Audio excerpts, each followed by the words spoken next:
ইন্না আসদাকাল হাদিস কিতাবুল্লাহ, আল্লাহর কিতাবই হচ্ছে সবচেয়ে বিশুদ্ধ কথা। রাসূলুল্লাহ বলেন, মান ক্বালা বিহি সাদাকা, কোরআন দিয়ে যারা কথা বলেছে তারাই সত্য কথা বলেছে। ওয়া মান খাসামা বিহি ফালাজা, কোরআন দিয়ে যারা মুকদ্দমা করেছে তারাই সবচেয়ে বিজয়ী হয়েছে। ঠিক না বেঠিক?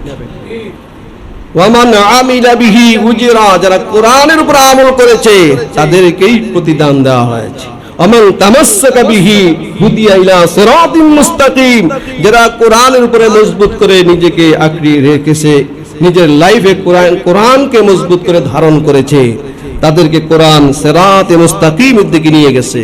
সিরাতে মুস্তাকিম হচ্ছে দুই প্রান্তিকতা মুক্ত জান্নাতে যাওয়ার মহাসড়ক, বিশ্বরোড।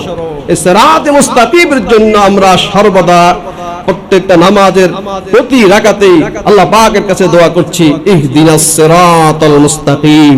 আল্লাহর কাছে দোয়া করছি, আল্লাহ আমাকে সিরাতে মুস্তাকিমের উপরে পরিচালিত করো।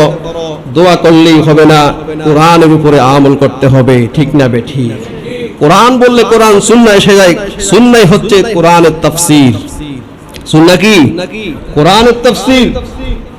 হিশাম ইবনে আমির রাদিয়াল্লাহু তাআলা আনহু এসে বললেন, আতাইতু আয়েশাতা ওয়া কুলতু ইয়া উম্মাল মুমিনিন, আমি আয়েশা সিদ্দিকার কাছে আসলাম, বললাম, হে উম্মাতুল মুমিনিন, হে মুমিনদের মা, বলুন আমাকে, আখবিরিনি বিখুলুকি রাসূলিল্লাহি সাল্লাল্লাহু আলাইহি ওয়াসাল্লাম।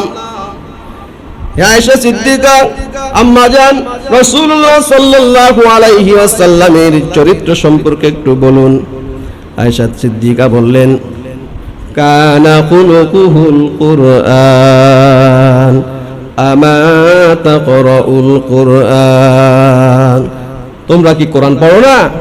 কোরআনই হচ্ছে বিশ্বনবী সাল্লাল্লাহু আলাইহি ওয়াসাল্লামের চরিত্র। সুতরাং কোরআন হচ্ছে হাদিস, সুন্নাহ সুন্নাহ হচ্ছে কোরআনের তাফসীর। আর রাসূলুল্লাহ সাল্লাল্লাহু আলাইহি ওয়াসাল্লাম হলেন জীবন্ত মহাগ্রন্থ আল কোরআন। ঠিক না বেঠিক? তো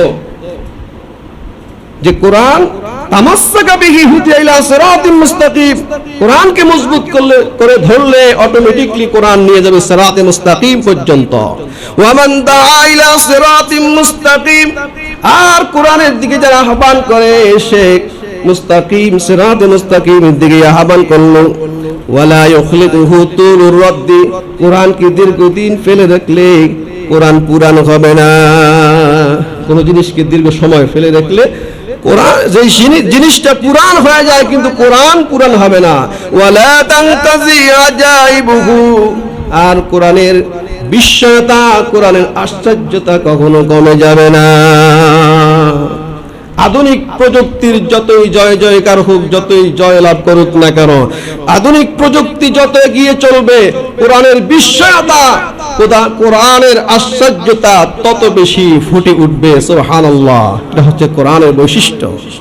আল্লাহ তাআলা আমাদেরকে কোরআনের উপরে মজবুত করে থাকার তৌফিক দান করেন। আমিন।